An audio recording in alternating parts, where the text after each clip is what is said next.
ভাইয়েরা আমার, ইসলামের চরম দুশ্মন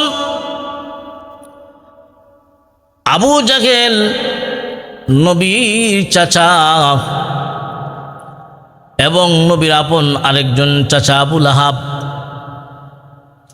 এইরকম কয়েকজন বড় বড় লিডার ইসলামের চরম দুশ্মন, নবীর আপন মানুষ ছিলেন। আবু জাহেল কেমন দুশ্মন ছিল? ইসলামের ইতিহাসে যেই আবু জাহেলের নাম ছিল আবুল হেকম, বুদ্ধির বাবা। এত বুদ্ধি হওয়ার পরেও ইসলাম গ্রহণ করে নাই। এই জন্যে নবীজি তার উপাধি পরিবর্তন করে আবু জাহেল দিয়েছেন, এখনো আবু জাহেল হিসাবে পরিচিত।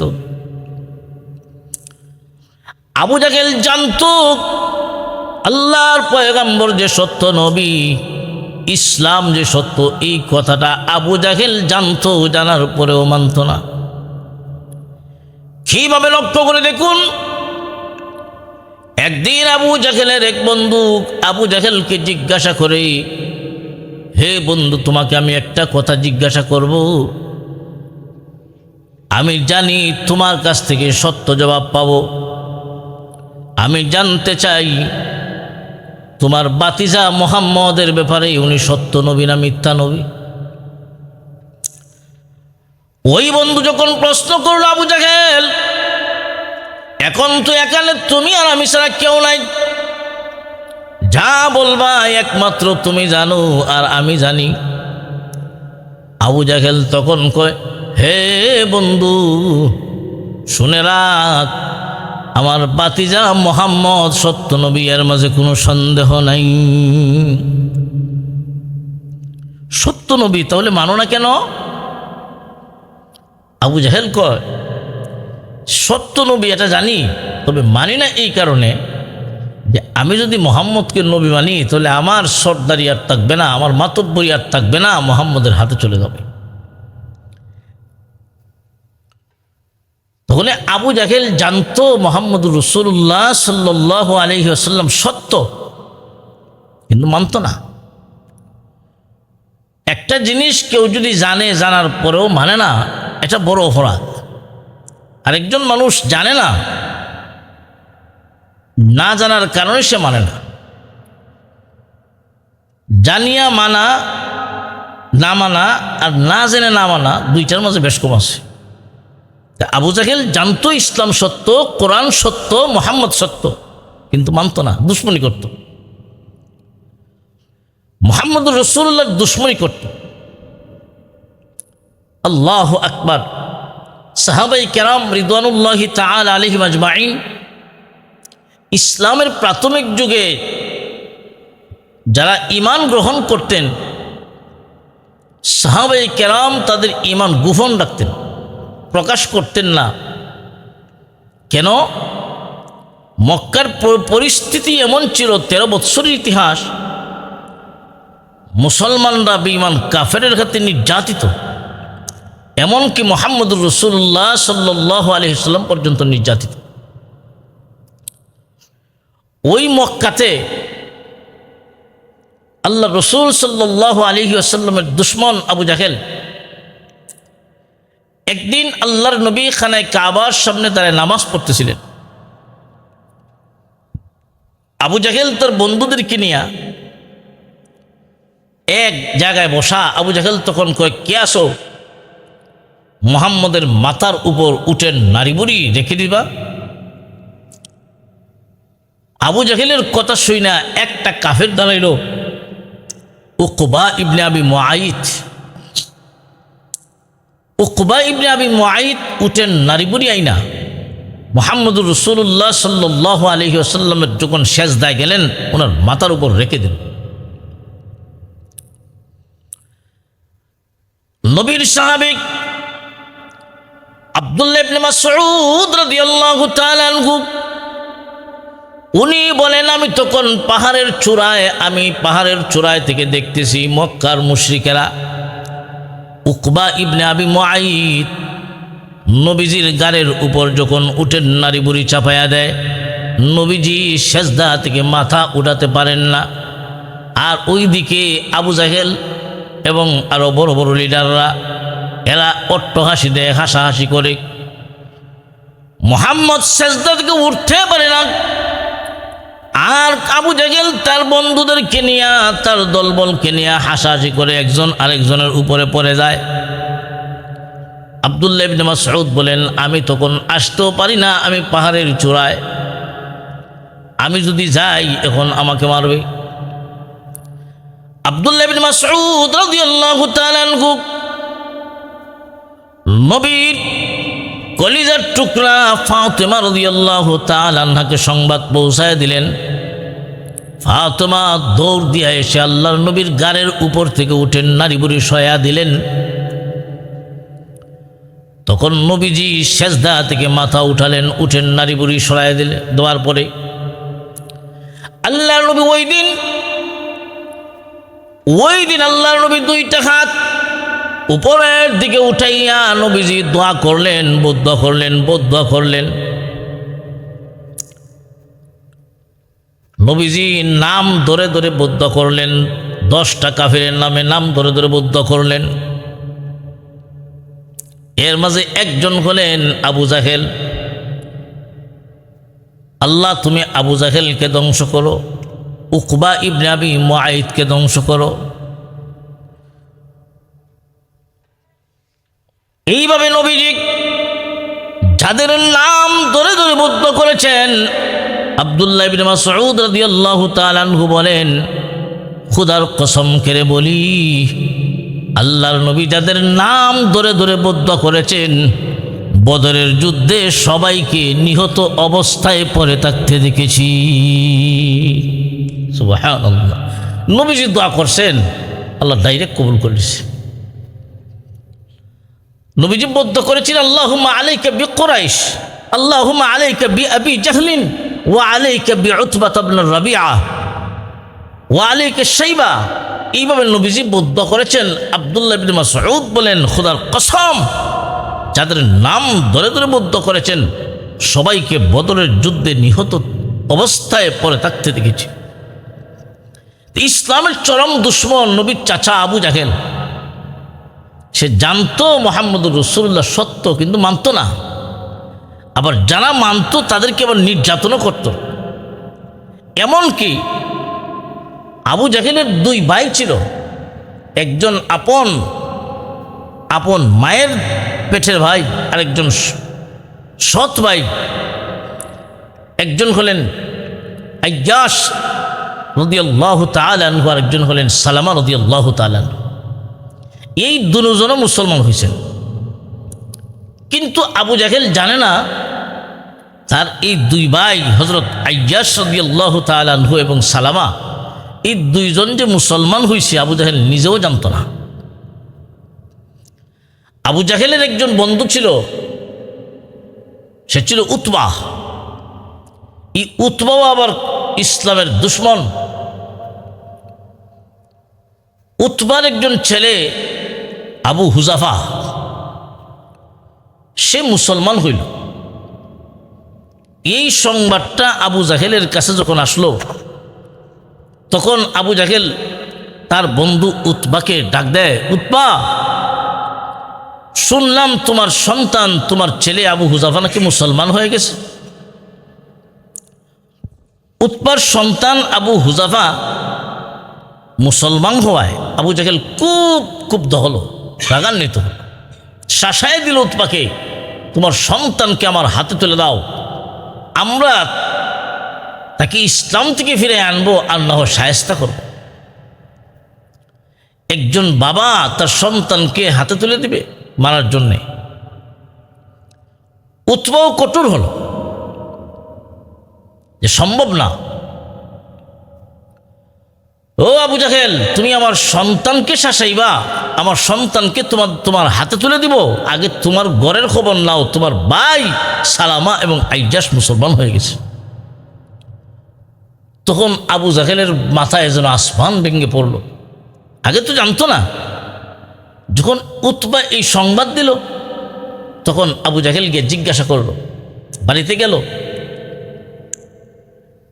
আবু জাহেল তার দুজন ভাইকে জিজ্ঞাসা করলো, শুনেছি তোমরা নাকি মুসলমান হয়ে গেছো, ঈমান গ্রহণ করেছো।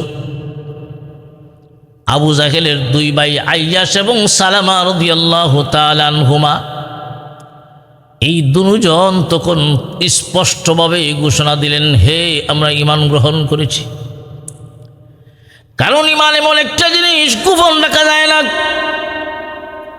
ঈমানের পাওয়ার, ঈমানের স্পিরিট এমন, যাদের ভিতরে ঈমান পৌঁছে গেছে তাদেরকে যখন ঈমানের কারণে চাপ সৃষ্টি করা হয় তখন তাদের ঈমানের পাওয়ার মহান আল্লাহ বাড়াইয়া দেন।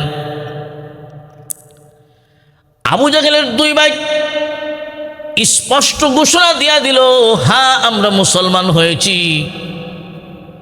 আবু জাহেল তখন তাদেরকে বুঝায় এবং শাসাইয়া দেয়, তোমরা যদি ঈমান ছাড়তে না পারো তোমাদেরকে নির্যাতন করা হবে, শাস্তি দেওয়া হবে বিভিন্নভাবে। আবু জাহেল তাদেরকে শাস্তি দিবে, মক্কার মানুষরা তাদেরকে পিটাবে, নির্যাতন করবে। এই ভয় যখন দেখালো তখন আবু জাহেলের দুনু ভাই ঘোষণা দিল, আপনি যেমন হিশামের পুত্র, আপনি যেমন হিশামের ছেলে, আমরাও তো হিশামের ছেলে। আপনার বাবা যেমন হিশাম, হিশামের পুত্র আপনি, আমরাও কম না, আমরাও তো হিশামের পুত্র। মানেন আর যাই করেন, খুদার কসম করে বলি, যেই ঈমান গ্রহণ করেছি হাজারবার মরতে পারি, একটা মুহূর্তের জন্যও ঈমান ছাড়তে পারি না। সুবহানাল্লাহ। ঈমান এটার নামই, যার ভিতরে ঈমান ঢুকে গেছে তাদের সাহস আল্লাহ তাআলা এমনভাবে বানায়া দেন যে ঈমানের স্পিরিট তখন বাড়তে থাকে, ঈমানের গোপন রাখে না। ওইদিকে আবু জাহেল তার দুই ভাইকে যখন পারল না, এই অবস্থায় সাহাবায়ে কেরাম রিদওয়ানুল্লাহি তাআলা আলাইহিম আজমাইন, এরাও ইসলাম যারা গ্রহণ করেছেন এরা অনেকই গোপন, কেউ জানে না। যেই দিন ওমর ইবনুল খাত্তাব রাদিয়াল্লাহু তাআলা আনহু ইসলাম গ্রহণ করলেন, নবীজি সাল্লাল্লাহু আলাইহি ওয়াসাল্লাম আবু জাহেল এবং ওমরের জন্য দোয়া করেছিলেন যে এই দুজন মানুষ বড় প্রভাবশালী, এরা প্রভাব, যুবক মানুষ আবু জাহেল এবং ওমর, এই দুজন ইসলামের বিপক্ষে, এরারে ইসলামের বিপক্ষে রাইকা ইসলামের কাজ করা নবীর জন্য একটু কঠিন হয়ে দাঁড়ায়। নবীজি তখন দোয়া করেছিলেন দুইজনের জন্য। একজন হলেন ওমর ইবনুল খাত্তাব, আরেকজন হলেন ওমর ইবনে হিশাম। ওমর ইবনে হিশাম হল আবু জাহেল, আবু জাহেলের নাম ওমর ইবনে হিশাম, আর বুদ্ধি বেশি হওয়ার কারণে তার উপাধি হলো আবুল হেকম, বুদ্ধির বাপ। নাম কিন্তু ওমর। নবীজি দোয়া করছিলেন, আল্লাহুম্মা আইজিল ইসলাম বিআহাদিল উমরাইন, আল্লাহ দুইটা উমর থেকে একটা উমরকে ইসলাম গ্রহণ করাইয়া দাও। দুইটা উমর থেকে একটা উমর যদি ইসলাম গ্রহণ করে গো, আমার পক্ষে দাওয়াতি কাজ করাটা সহজ হয়ে যাবে।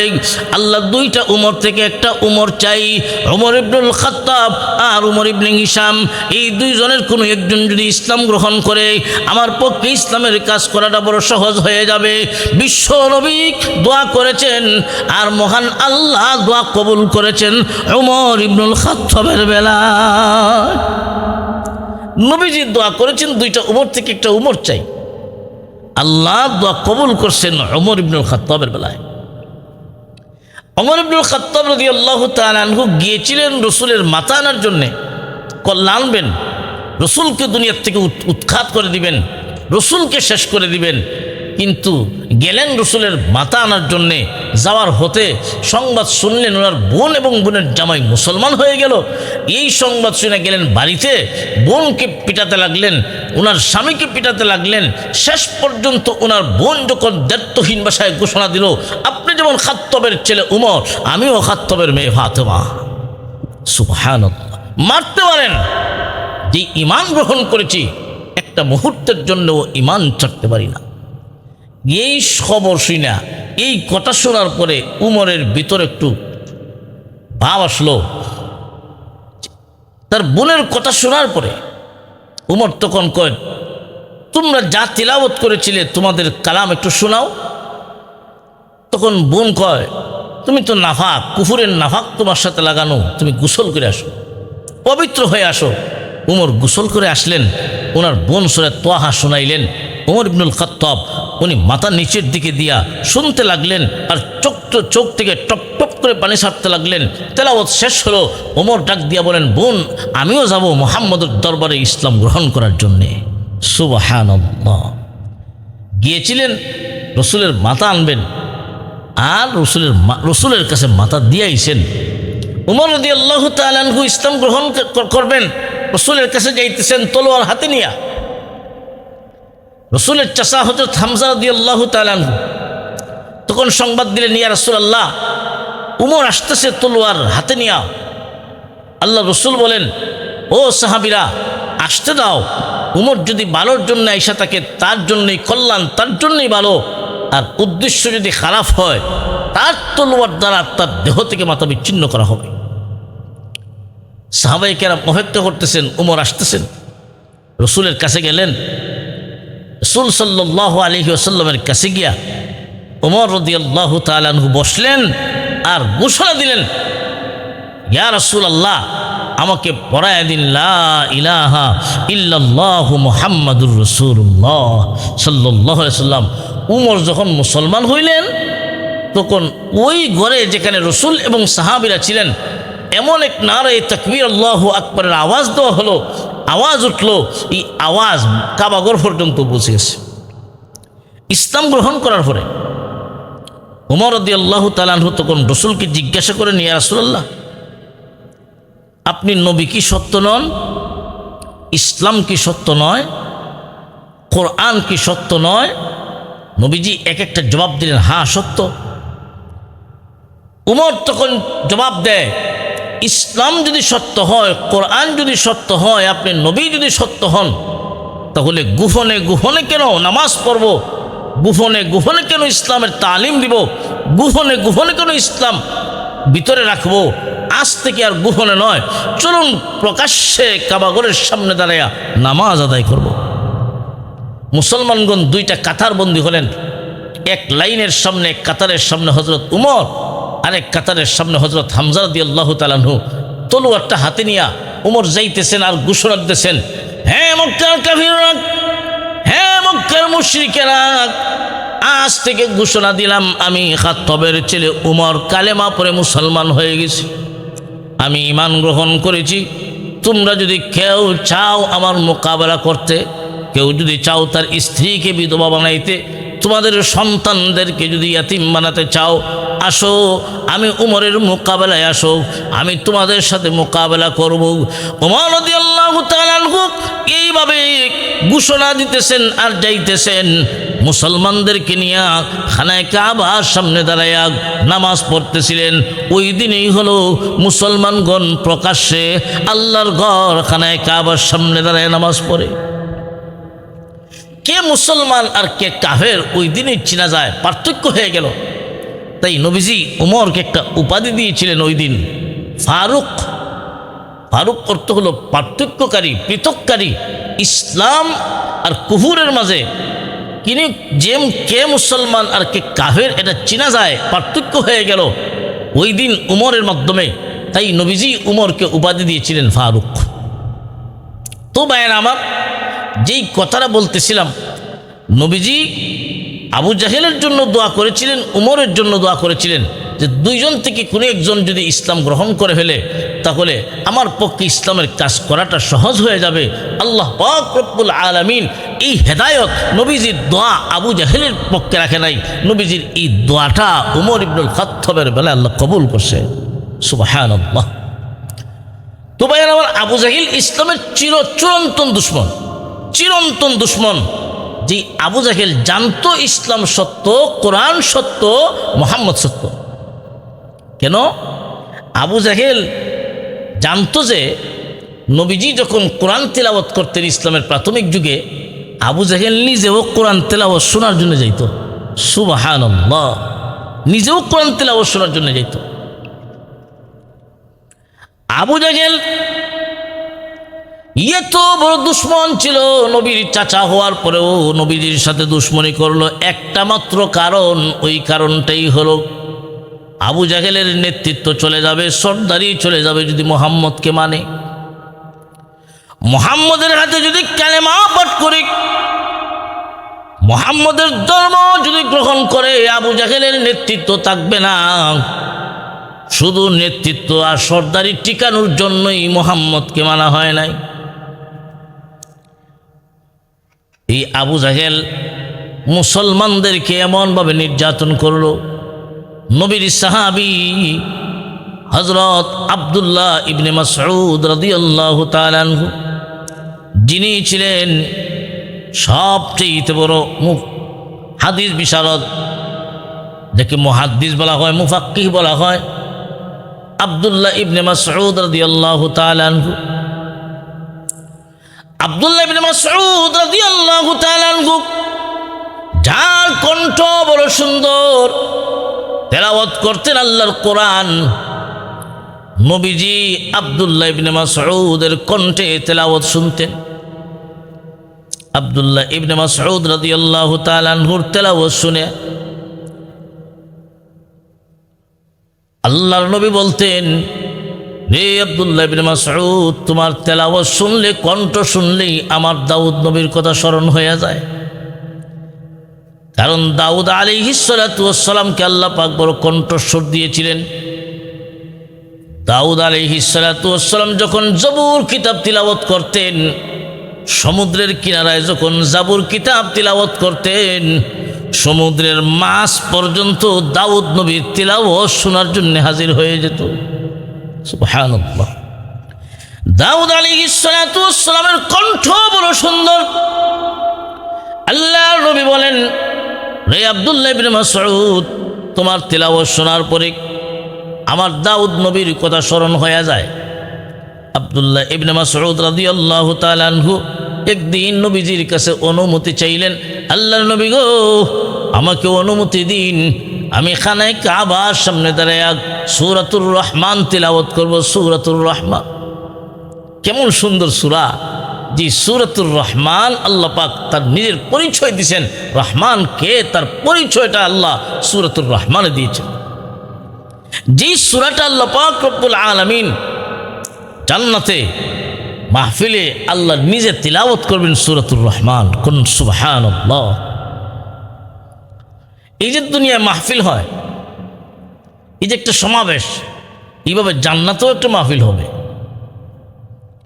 এই মাহফিলের সভাপতি হবেন স্বয়ং আল্লাহ নিজে, আর প্রধান অতিথি মুহাম্মদুর রাসূলুল্লাহ, আর বিশেষ অতিথি পয়গম্বর দাউদ আলাইহিস সালাতু ওয়াস সালাম। তিলাওয়াত করা হবে কোরআনের তিলাওয়াত। আল্লাহ পাক রব্বুল আলামিন হাসরের মাঠে নিজে তিলাওয়াত করবেন সূরাতুর রহমান। ওই দিন আল্লাহ তিলাওয়াত করবেন আর রহমান আল্লামাল কোরআন। দাউদ আলাইহিস সালাতু ওয়াস সালাম সূরাতুর রহমান তিলাওয়াত করবেন খানায় কাবার সামনে। কেমন সুন্দর সূরা! আর রহমানু আল্লামাল কোরআন খালাকাল ইনসান আল্লামাহুল বায়ান আশ-শামসু ওয়াল কমারু বিহুসবান। আব্দুল্লাহ ইবনে মাসউদ রাদিয়াল্লাহু তাআলা আনহু অনুমতি চাইলেন, নবী গো, আমাকে অনুমতি দিন, আমি খানায় কাবার সামনে দাঁড়াইয়া এই সূরা তিলাওয়াত করব। আল্লাহর নবী অনুমতি দিলেন। সাহাবী আব্দুল্লাহ ইবনে মাসউদ রাদিয়াল্লাহু তাআলা আনহু খানায়ে কাবার সামনে দাঁড়ায়া এই সূরাটা যখন তিলাওয়াত করতেছেন, এই সূরাতুর রহমান যখন তিলাওয়াত করতেছেন, মক্কার মানুষ কোরআনের এই সূরাটা শোনার জন্যে, তিলাওয়াত শোনার জন্যে দলে দলে সমবেত হয়ে গেল।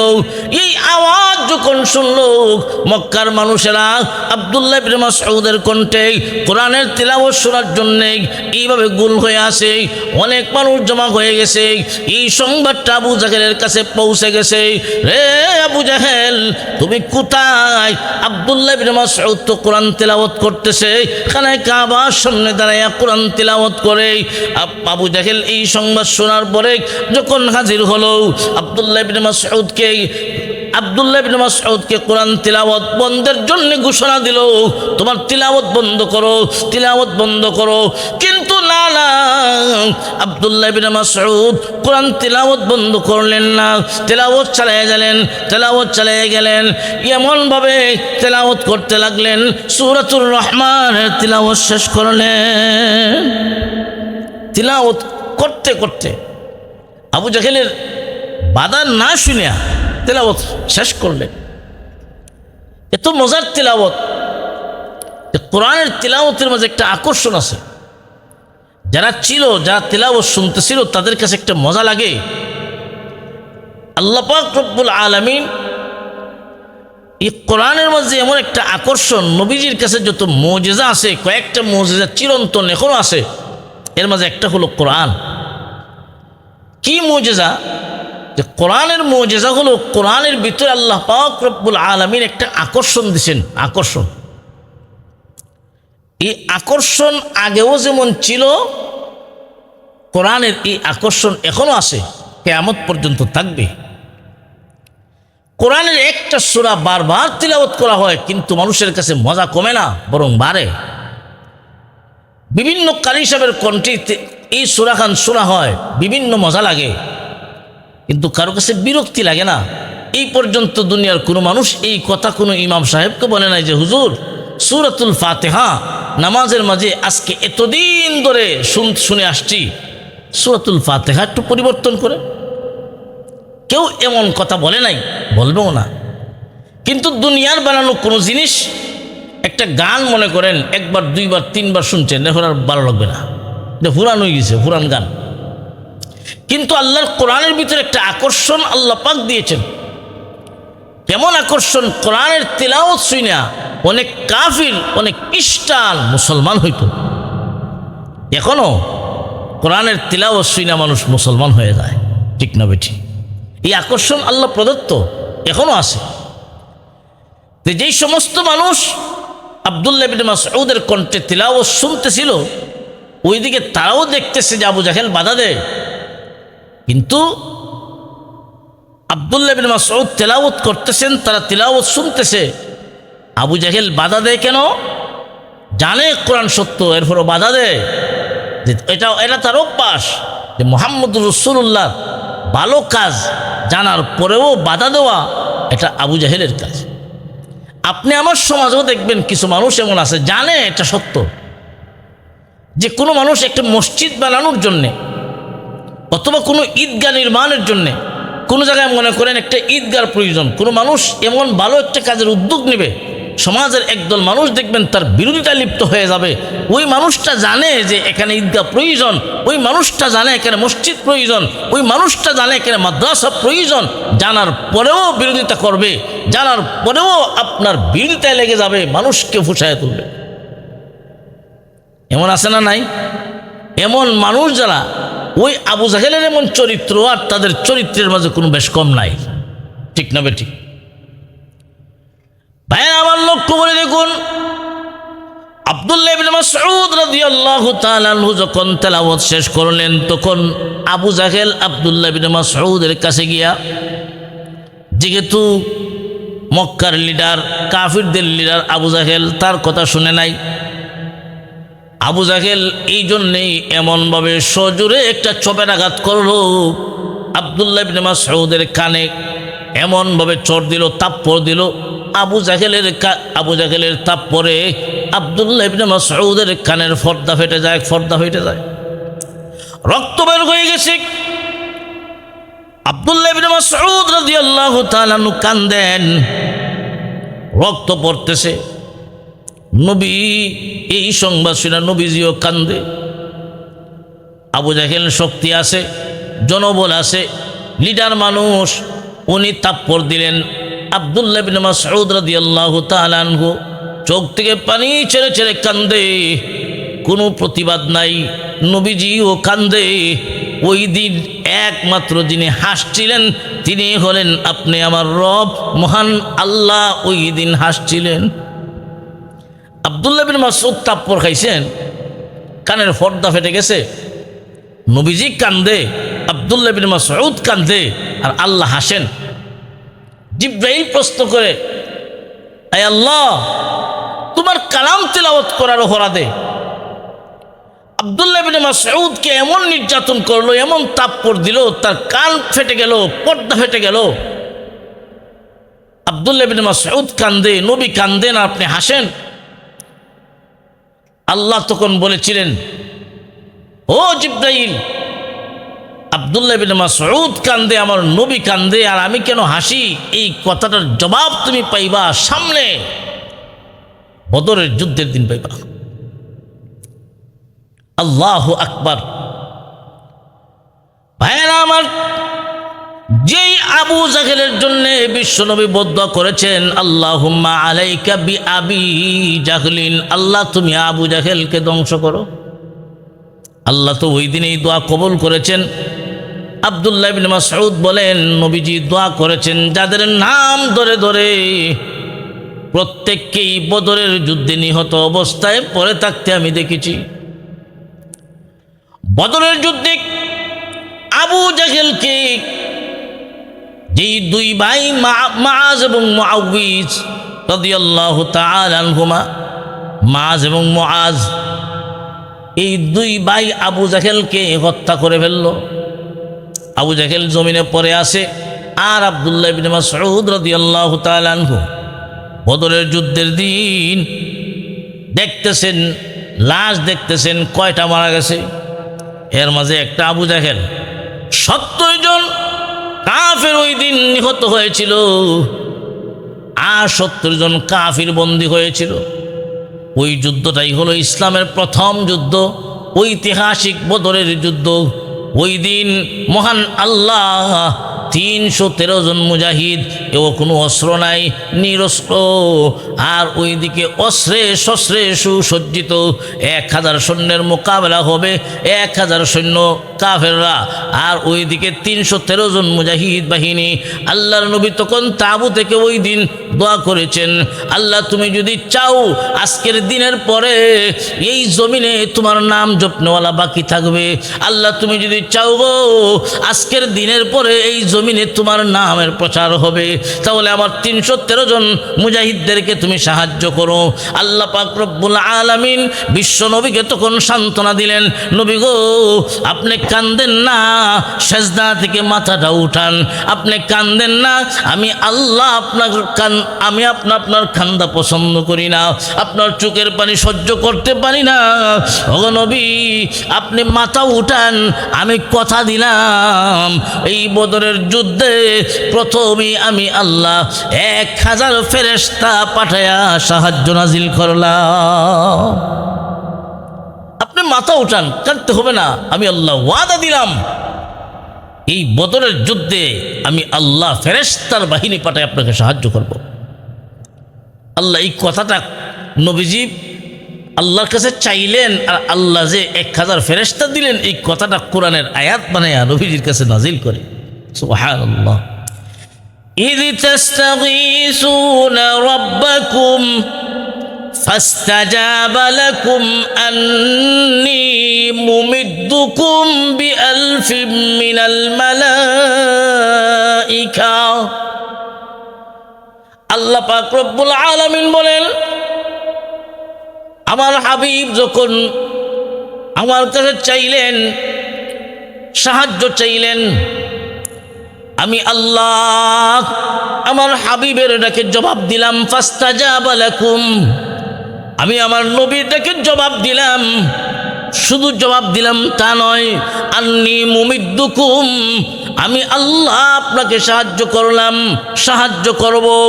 আন্নী মুমিদ্দুকুম বিআলফিম মিনাল মালাইকা, নবী গো আমি আল্লাহ জিবরাইল এবং মিকাইলের নেতৃত্বে 1000 ফেরেশতা পাঠাইয়া দিলাম। সুবহানাল্লাহ। এই বদরের যুদ্ধে আল্লাহ ফেরেশতা পাঠাইছেন, আল্লাহর কাছে সাহায্য চাওয়া হলো। যে আল্লাহর কাছে সাহায্য চাওয়া হলো আর যে আল্লাহ সাহায্য দিলেন, এই আল্লাহ কি এখন নাই? মুসলমান, এখনো সময় আছে। যে কোনো মুহূর্তে যদি বিপদে পড়ো আল্লাহর কাছে সাহায্য চাও। মহান আল্লাহ যেইভাবে বদরের যুদ্ধে ফেরেশতা পাঠাইয়া সাহায্য করেছিলেন, এই আল্লাহ তো এখনো আছেন। তুমি চাও মহান আল্লাহ তোমাদেরকেও সাহায্য নাজিল করবে, ঠিক না ঠিক? আল্লাহ পাক রব্বুল আলামিন 1000 ফেরেশতা পাঠাইয়া দিলেন। বদরের যুদ্ধ হলো, মুসলমানগণ বিজয় হলো। এই বিজয়টা দিছেন কে? আল্লাহ। ইসলামের ইতিহাসে প্রথম যুদ্ধ, ঐতিহাসিক বদরের যুদ্ধে মুসলমান বিজয় হয়। মাত্র 313 জন মুসলমান নিজের শক্তিতে, নিজের অস্ত্রে শস্ত্রে, নিজের শক্তির কারণে, অস্ত্রের কারণে বিজয় লাভ করতে পারে না। মুসলমান বিজয় লাভ করে আল্লাহর সাহায্যে, ঠিক না ঠিক? মুসলমান আল্লাহর সাহায্যে জয়লাভ করে। 70 জন কাফিরের মাঝে বড় বড় লিডার যারা আসলো এরাও শেষ। আব্দুল্লাহ ইবনে মাসউদ তো শেষ, এই আবু জাহেল তো শেষ। আব্দুল্লাহ ইবনে মাসউদ রাদিয়াল্লাহু তাআলা আনহু তখন ওই দিন আবু জাহেল এখনো নিহত হয় নাই, হবে এখনো নিহত হয় নাই, জমিনে পড়া। আব্দুল্লাহ ইবনে মাসউদ গিয়া বুকের উপরে উঠছেন, তখন আব্দুল্লাহ ইবনে মাসউদ আবু জাহেলের কল্লাটা আলাদা করবেন। আবু জাহেল তখন চোখ তুলে তাকায়, দেখে আব্দুল্লাহ ইবনে মাসউদ বসা। তখন একটা গালি দিল যে এই কবিরার বাচ্চা আমার উপরে, নাউজুবিল্লাহি মিন যালিক। যে আব্দুল্লাহ ইবনে মাসউদ রাদিয়াল্লাহু তাআলা আনহু বলেন, এই আবু জাহেল এখন তোমার সময় শেষ, দেহ থেকে মাথা বিচ্ছিন্ন করা হবে। আবু জাহেল তখন কয়, আব্দুল্লাহ ইবনে মাসউদ যেহেতু আমার মাথা আলাদাই করবা, তাহলে একটা আবদার তোমার কাছে মেহেরবানি করে আমার কল্লাটা গরিত লাগায় কাটবা, যাতে আমার কল্লাটা একটু বড় দেখা যায়, মানুষ দেখলে যেন বুঝতে পারে এটা সাধারণ কোনো মানুষের কল্লা না, এটা নেতার কল্লা। কেমন বেটাগিরি! আব্দুল্লাহ ইবনে মাসউদ রাদিয়াল্লাহু তাআলা আনহু আবদার গ্রহণ করলেন, আবদারটা রাখলেন,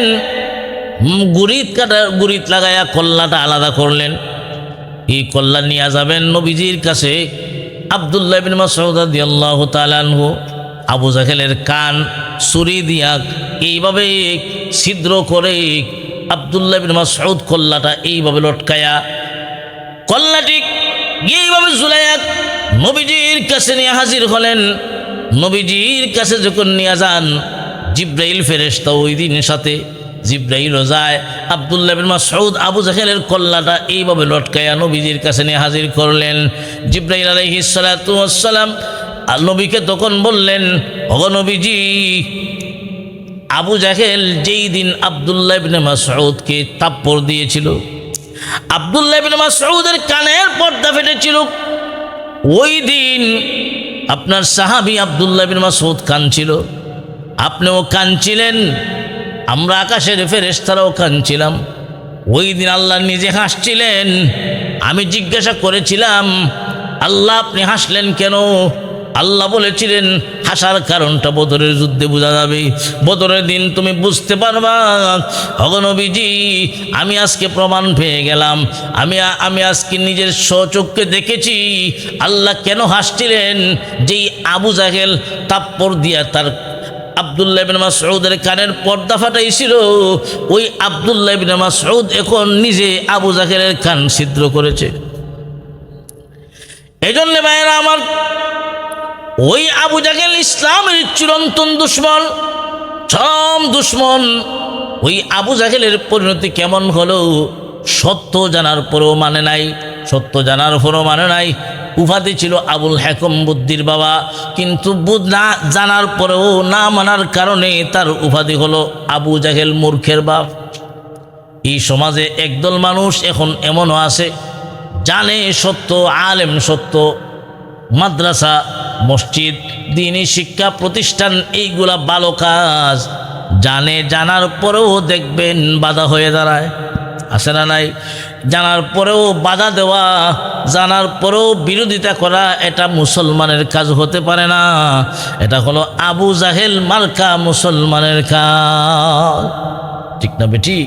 আল্লাহ পাক রব্বুল আলামিন আমাদের সবাইকে সত্য জানার পরে যেন আমরা মেনে যাই। আমি যা জানবো, সত্য যা জানবো তা যেন মানতে পারি, শয়তানের দোকায় যেন, নিজের নফসের দোকায় যেন মানা থেকে বিরত না হই। আল্লাহ পাক রব্বুল আলামিন আমাদের সবাইকে